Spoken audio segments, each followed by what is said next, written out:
Firman Allah Ta'ala, a'udzu billahi minasyaitonir rajim. Rabbis samawati wal ardi wa ma bainahuma ar-rahman la yamlikuna minhu khitaba. Yawma yaqumu ar-ruhu wal malaikatu saffa la yatakallamuna illa man adina lahu ar-rahman wa qala sawaba. Dzalika al-yawmul haqq faman syaa'a ittakhadha ila rabbih ma'aba. Inna anzarnakum 'adzaban qariban yawma yanzuru al-mar'u ma qaddamat yadah wa yaqulu al-kafiru ya laitani kuntu turaba.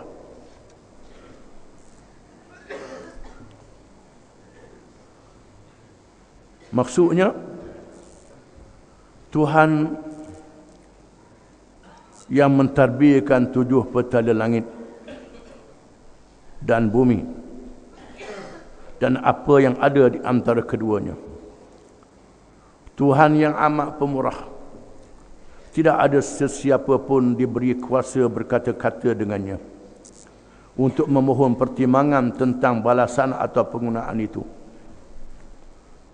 Tambahan pula pada masa Jibril dan malaikat-malaikat yang lain berdiri bersaf-saf menunggu perintah Tuhan. Tidak ada yang berani berkata-kata memohon pertimbangan, malaikat yang telah diizin baginya oleh Tuhan yang amat pemurah, serta ia berkata benar. Itulah keterangan-keterangan hari kiamat yang sungguh-sungguh tetap berlakunya. Maka sesiapa yang mahukan kebaikan dirinya, dapatlah ia mengambil jalan dan cara kembali kepada Tuhannya, yakni dengan iman dan amal yang soleh. Sesungguhnya dengan keterangan-keterangan yang tersebut, kami memberi amaran kepada kamu akan azab yang dekat masa datangnya, yaitu hari seseorang melihat apa yang telah diusahakannya. Dan orang yang kafir akan berkata pada hari itu, alangkah baiknya kalau aku menjadi tanah, supaya aku tidak dibangkitkan untuk dihitung amalku dan menerima balasan.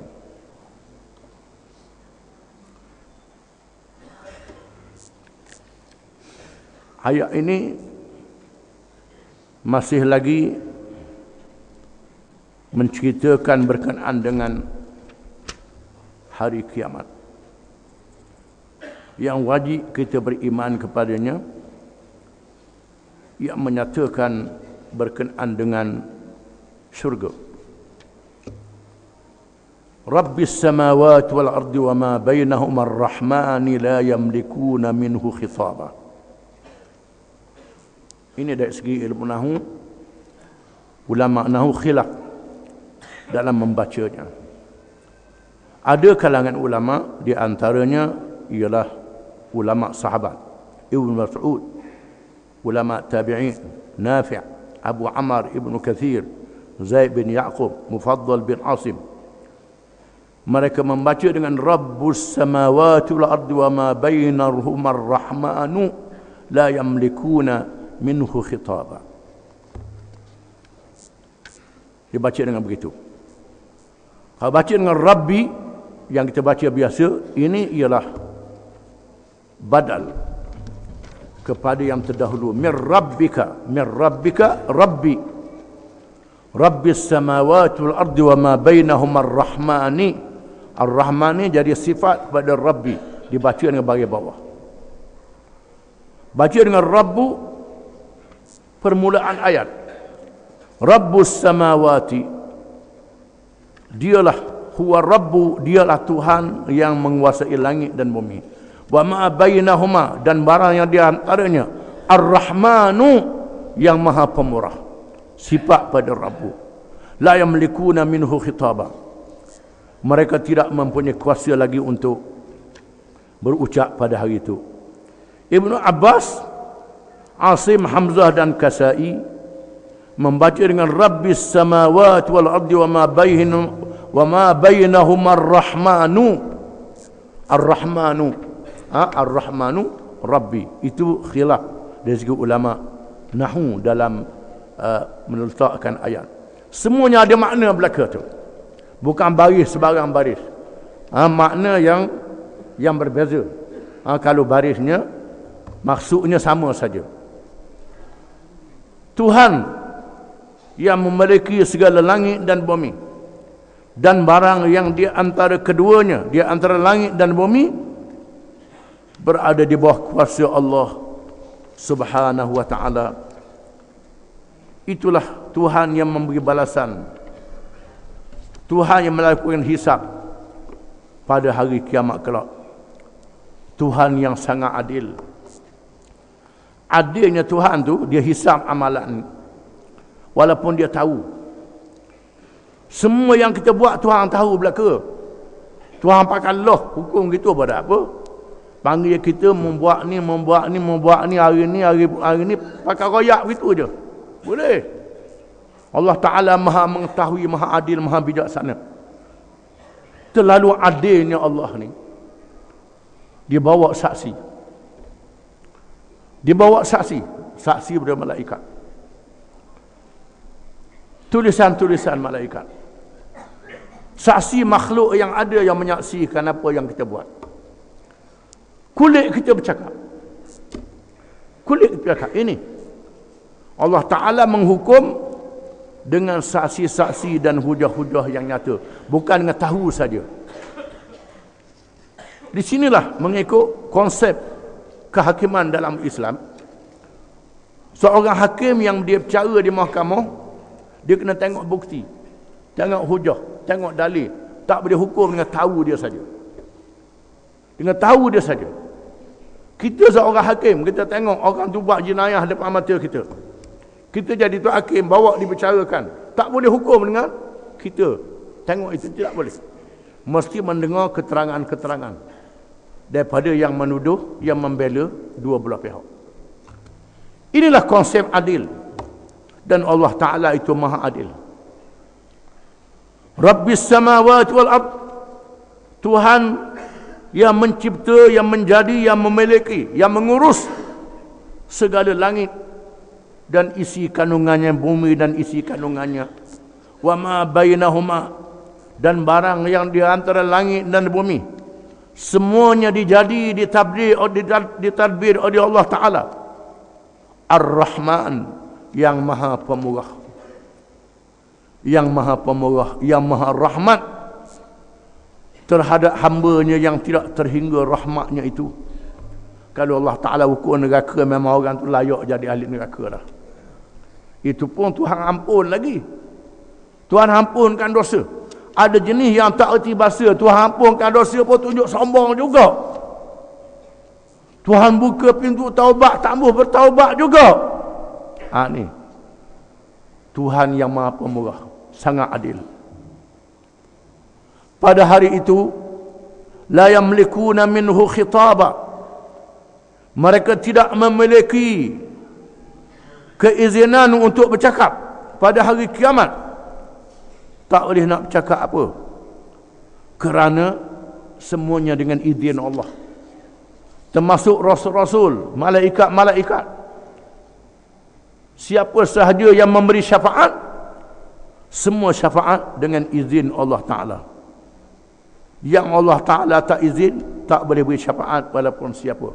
Walaupun dia ayah Nabi, ayah Rasul, pak cara Nabi, pak cara Rasul, tapi Tuhan tak izin beri syafaat, Rasul tak boleh beri syafaat. Itu maknanya yauma yaqumur ruhu wal malaikatu saffa. Pada hari bangun berdirilah oleh ar-ruh dan para malaikat dalam keadaan berbaris-baris. Siapa ruh ini? Tentang ruh ini terdapat 7 kaul ulama tafsir. Apa makna ruh? Pendapat yang pertama mengatakan ruh ialah al-malak, salah satu malaikat yang dijadikan oleh Allah. Ruh. Pendapat yang kedua ialah malaikat Jibril alaihi salam. Itu ruh. Pendapat yang ketiga, ruh itu ialah tentera daripada tentera-tentera Allah. Pendapat yang keempat, ruh ialah asyraful malaikah, yang mulia di kalangan malaikat. Pendapat yang keempat, Pendapat yang kelima, mereka adalah malaikat hafazah. Malaikat yang menjaga urusan-urusan amalan manusia. Yang keenam, mereka ialah anak Adam yang diberi keistimewaan oleh Allah Ta'ala, iaitu ar-ruh. Yang ketujuh, mereka adalah ruh-ruh anak Adam. Dan yang kedelapan ialah Al-Quranul Karim. Itu makna pada hari berdirilah roh, termasuk Al-Quranul Karim. Quran juga bangun, dirupakan oleh Allah untuk membela orang yang membaca dan mempertahankannya. Semuanya menunjukkan bahawa pada hari itu berbaris-baris mengiringi kebesaran Allah Subhanahu wa ta'ala. La yatakallamuna illa man adina lahu ar-Rahman wa qala sawaba. Mereka tidak boleh bercakap. Semuanya tak boleh bercakap, malaikat dengan izin Tuhan yang Maha Rahmat. Kalau Tuhan izin boleh bercakap, cakap. Wa qala sawaba, dan bercakap betul. Kalau bercakap tak betul, berat padanya pada hari itu. Itulah di hari kiamat, termasuk rasul-rasul dan para malaikat. Dzalikal yaumul haqq, itu adalah hari yang benar berlaku. Hari kiamat dan peristiwa-peristiwanya adalah benar berlaku. Perkara yang akan datang, yang benar berlaku macam sudah berlaku. Dengan sebab itu cerita hari kiamat dia sebut dengan fa'il madhi, fa'il yang sudah berlaku, padahal menceritakan perkara yang akan berlaku, untuk menunjukkan kiamat itu sungguh-sungguh berlaku. Faman syaa, dan fa'il madhi yang sudah lalu, tapi cerita tentang akan datang, tentang hari kiamat. Faman syaa ittakhadha ila rabbih ma'aba, maka sesiapa yang mahu, hendaklah dia mengambil jalan kembali kepada Tuhan dengan mengerjakan amal yang saleh. Ma'aba sabila, jalan yang baik untuk kembali kepada Tuhan, iaitulah iman dan mengerjakan amal yang saleh. Jangan mengerjakan amal yang jahat. Memilih jalan yang buruk, maka buruk pada hari kiamat. Inna anzarnakum azaban qariba, sesungguhnya kami memberi amaran kepada kamu, wahai pemimpin-pemimpin Quraisy Makkatul Mukarramah, musyrikin Arab, merupakan kumpulan yang pertama yang berdepan dengan Rasulullah sallallahu alaihi wasallam. Aku memberi amaran kepada kamu berkenaan azab yang sangat dekat dengan kamu. Walaupun hari kiamat ratus tahun lagi, mungkin dibanding masa itu 1000 tahun lagi, tadi banding dengan umur dunia, hari kiamat adalah dekat. Yauma yanzurul mar'u ma qaddamat yada, hari seseorang itu melihat apa yang dilakukan oleh dirinya sendiri yang ada di hadapannya. Apa yang dia buat di atas dunia akan ada di hadapan dia. Tak boleh mengelak diri lagi, cokoh di hadapan dia. Tangan, kulit dia bercakap, semuanya anggota bercakap, mulut ditutup, melakukan buat itu buat ini di samping tulisan malaikat. Dosa ada di hadapan, tak boleh nak kata apa. Wa yaqulul kafiru ya laitani kuntu turaba, pada hari itu berkatalah orang kafir, alangkah baiknya kalau aku jadi tanah. Siapa orang kafir ni? Ulama kata semua orang kafir lah, tapi ada ulama yang mengkhususkan orang kafir ni. Ada ulama mengatakan maksudnya ialah Ubay bin Khalaf, Uqbah bin Abi Mu'aid. Ada mengatakan orang kafir itu Abu Jahal. Ada yang mengatakan Abi Salamah bin Abdul Asad Al-Makhzumi. Ada yang mengatakan begitu. Ada yang mengatakan iblis. Iblis, kerana iblis tak mau sujud kepada Nabi Adam, kerana dia kata ana khairum minhu khalaqtani min narin wa khalaqtahu min tin. Engkau jadikan aku daripada api, kau jadikan Adam daripada tanah. Pada hari itu iblis mengatakan alangkah baiknya kalau aku jadi tanah juga, bukan jadi daripada api. Ada ulama yang menafsirkan begitu. Kesimpulannya, semua yang kafir pada hari itu mengharapkan alangkah baiknya kalau mereka tak dibangkitkan dan dimasukkan ke dalam neraka. Alangkah baiknya kalau mereka jadi binatang-binatang, dibangkitkan oleh Allah untuk menjadi saksi, kemudian mereka dimatikan dan jadi tanah. Di mana orang kafir yang masuk neraka mengatakan alangkah baiknya kalau aku jadi macam binatang, jadi tanah, bukan jadi manusia. Ada mengatakan begitu. Semuanya memberi makna dan maksud yang satu, iaitu orang kafir menyesal di atas perbuatan mereka di atas dunia. Sesal yang tidak ada berguna lagi. Sesal yang berguna ialah sesal di atas dunia. Kita bertaubat, beristighfar. Itu yang berguna. Kalau dah berlaku lepas mati baru nak sesal, tak ada faedah.